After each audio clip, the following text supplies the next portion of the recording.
Hello, friends. So, in this particular lecture, we'll be ending the part of Ambedkar era reform movements or Ambedkar period reform movements. So, uh, up till now, we have seen his contribution in the forms of satyagrahas, or initial movements. Now, we are going to see the second part or the forwarded part, that is, educational and political movements which are were undertaken by Ambedkar. So, first, we'll discuss about the contributions or educational movements in education. So what Ambedkar was of the opinion that learn, unite, and fight for the rights. Okay, so education was the prime focus, or education was the prime thing which Ambedkar propagated or proposed, and he knew that people would not easily allow Dalits to enter into the institution. So he realized that there is a need for educational institutes. Okay, he got to know that there is a need for education institute. Okay. And without any expectations from depressed classes, whether they would be able to pay the fees or not, nothing. He did not consider anything. Without any expectation from the depressed classes. Okay, he started different education facilities. Okay, he started education facility. Okay, for example, he has established 2 hostels. Soon, he started a society called as depressed classes education society. Okay, recently we have learned one more thing in this particular context, that is depressed classes mission. You guys need to tell me who established depressed class mission society of India. Okay, comment the answer in the comment box. Guys, this is the point where most of you guys get confused in the examination. That's what I'm saying. Depressed class education society was founded out by Ambedkar. But who founded depressed class mission society of India? You guys need to comment it in the comment box. Okay, be thorough with the lectures which we have dealt up till now. Okay, it should not be the scene that puts apart and marks us apart. Okay, don't go with this particular thing. What you should do is learn and revise the part which we have already done. Okay, just do or follow this particular stance. So, depressed class education society was founded out by Ambedkar. Okay, then you can say in 1945 he laid foundation of people's education facility, or sorry, not facility, society. It should be society. Yeah, people's education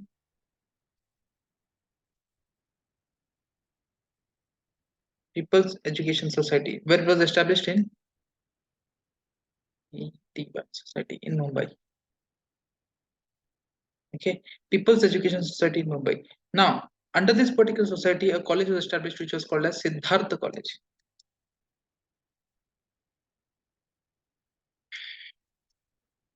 Where in Mumbai itself.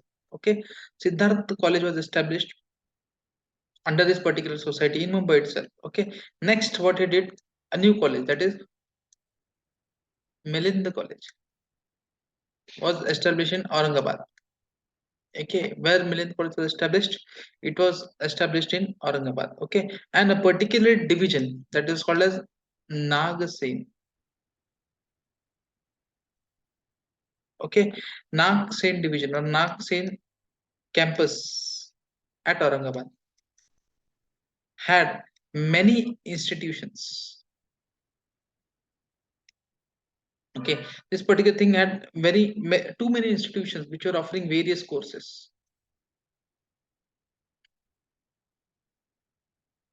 And also with every course or every campus, they had boys and girls hostel present over there. Okay, as of today, you can say thousands of people are receiving education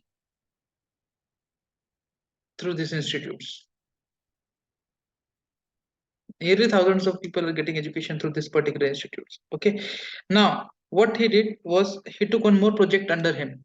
Okay, what he did, the way he was educated, he was an extraordinary student, so that's why he went abroad for learning. So he started to send a group of students, group of not only students, but you can say extraordinary students or deserving students to abroad. A group of students was sending to abroad. Okay, so you can say the first such batch, okay, or first batch of such students left to UK and USA in 1945. Okay, first batch of these reserving students was sent in the 1945 itself. Okay, now you can say as per Article 46. Okay, what is there in 46? Facilities for the Dalits. Okay, what he did, he created or he arranged educational facilities for Dalit students. Then you can say as per Article 29. What Article 29 says? Institutions which are receiving government funds. Okay, the institutions which are receiving government funds. What is the condition? These institutions need to admit. What they need to admit? They need to admit Dalit students. What happened due to these all moves? Due to these all moves, the literacy rate among Dalits increased. You can see the educational contributions of Ambedkar in the context of Dalits. Okay, this was the reason why Dalits have got increased literacy rates. Okay, then we'll move to the next part, that is the political contributions of Ambedkar or political movement. Now, Ambedkar was of the opinion that social movement must go with political movements. They both need to go hand in hand. If they both are going hand in hand, then only you will get great success. Or else the social movement will be subjugated under the political pressure. This was the mindset, or this was the opinion which Ambedkar kept with himself. Okay, what he said, that social movement and political movement should go hand in hand. So what he said, he asked people. Okay, he asked people to participate in politics. What is it? Unless you participate in politics, you cannot succeed. Means what? If you want to succeed, you need to enter into politics. This was a line or Guru Mantra, what he gave to the people. Okay, now how the political movement started? You can say few incidents in his life. First one was South Buran, South Buro movement. Okay, now what happened was when 1999 to provide political representation to the people. Okay, or to provide political rights. Okay, to provide political rights to people, government sent a commission under a person called as South Boro. Okay, government sent a committee to discuss about the political rights. Okay, to India, South Boro in the year 1990. Okay, and in this particular thing, two people were selected from the Dalit community. One was Ambedkar, and second one was Vittal Ramji Shinde. Okay, these two people were selected. Ambedkar and Vittal Ramji Shinde were appointed. Okay, by the government. Okay, these people were appointed. Just a minute. Appointed by government to represent Dalits. Okay, and what these two people did, these two people demanded few rights for the Dalits. Which were those rights? First one was right to vote. Second was right to get elected.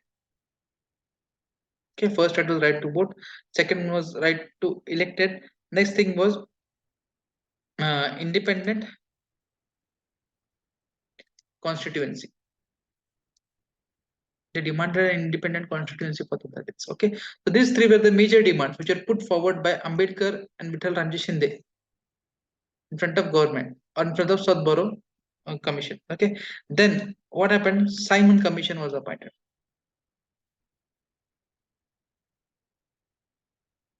Hmm. Okay, now what happened? Government has set Simon Commission. Okay, and this phase is called as proclamation of rights of Dalits. So what happened was Simon Commission was appointed at this point of time. Okay, so Congress opposed this particular commission. Congress said that there are no no Indians in that particular commission, so we'll boycott it. Simon, go back, Simon. You might have heard this in modern Indian history. Okay, but Ambedkar was not concerned with this particular thing. What he did, he again put the same demands. Ambedkar put some demands. Okay, such as uh, he said that we should recognize, or government should recognize the political rights of Dalits. And due to this particular thing, what happened? A Mahar Vatan bill was presented in Mumbai legislature or Bombay legislature in 1928. It's supposed to be helpful for the Dalits. Now, what happened to discuss this? Raman Commission was boycotted. To discuss this particular thing, what happened? Round table conference was called. Okay, round table conference was called. Okay, the first round table conference was called where? At London in 1930. Then second was called in 31. Okay, and third in 32. What happened in this particular conference here? Ambedkar demanded or asked for a separate electorate for Dalits. Okay, and what happened in the same year in 1932? British Prime Minister Ramsay MacDonald gave MacDonald Award. Okay, in which what he has done, he has declared an independent constituency for Dalits. Okay, this was success for Ambedkar that an independent constituency was Dalit was finalized by the government. But Gandhi thought it as an attack, or Gandhiji thought this particular thing as an attack on unity of India. So what Gandhiji did? Gandhiji opposed this particular move. Okay, Gandhi opposed this particular move and started a fast unto death at Yerwada or Pune jail. Okay, then what happened to have a conciliation? Ambedkar reached over there, and what they both together did, they signed a Pune Pact. Okay, a Pune Pact was signed, which gave 18% reservation in joint constituency instead of independent constituency. Okay, you should give away this particular demand of independent constituency. We'll have a joint constituency, and this in this joint constituency we'll be reserving 18% seats for the Dalits. Okay, this particular thing was said in the historic Pune Pact, which was signed in Yerwada between Gandhiji and Ambedkar. Okay, and this gave a need to Ambedkar. Okay, need to form new political party.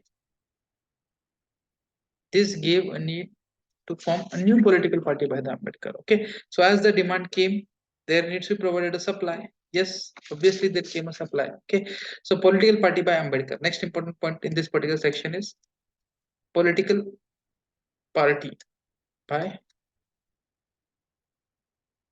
Ambedkar. Okay, as per the Act of 1935. Okay, so what it said, provincial elections. It gave provisions for the provincial elections. So provincial elections were to be conducted.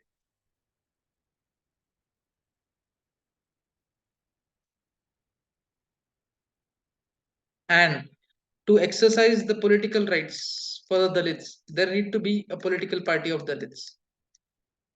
Okay, there was no political party for the Dalits. Okay, so in 1936, what Ambedkar did? Ambedkar started a new party, that is Independent Labour Party. Okay, and this party won 13 seats in 1937 elections. Okay, and before this particular event, what happened in 1935 itself at Yeola city? Ambedkar has decided what, though born Hindu, will not die a Hindu. Though I was born a Hindu, but I'll never die as a Hindu.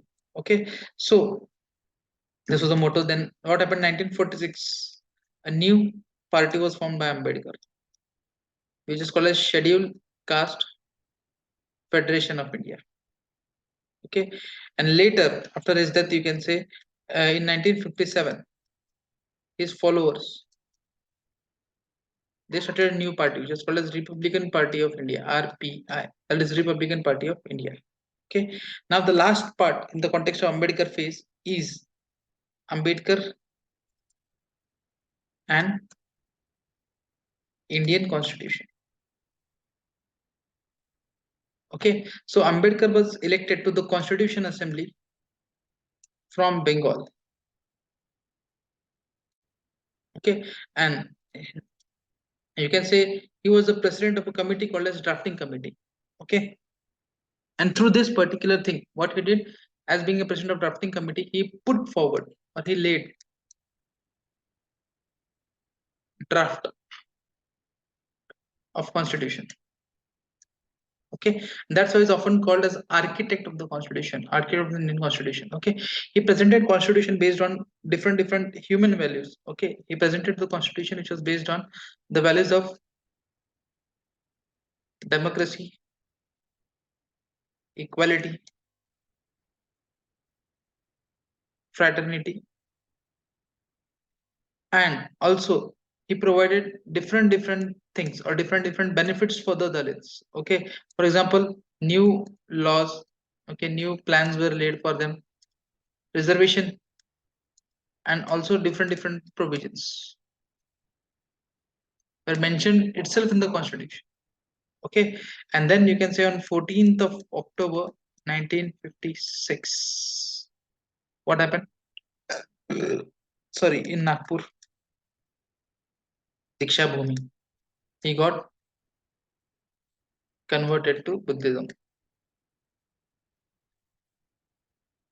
Okay, actually he was opting for Sikhism, but the only thing is they kept Qatar with them, and he was a propagator of non-violence. That's why, because he liked Sikhism to a greater extent.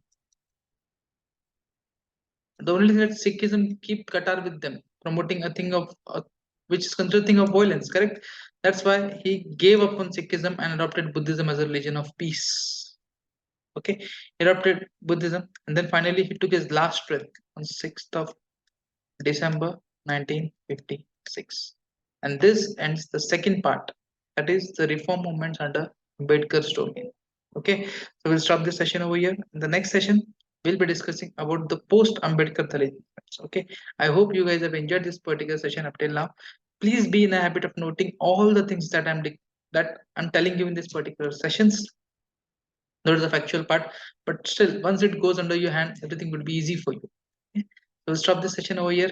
See you in the next session. Chalo. Have a good day. Bye.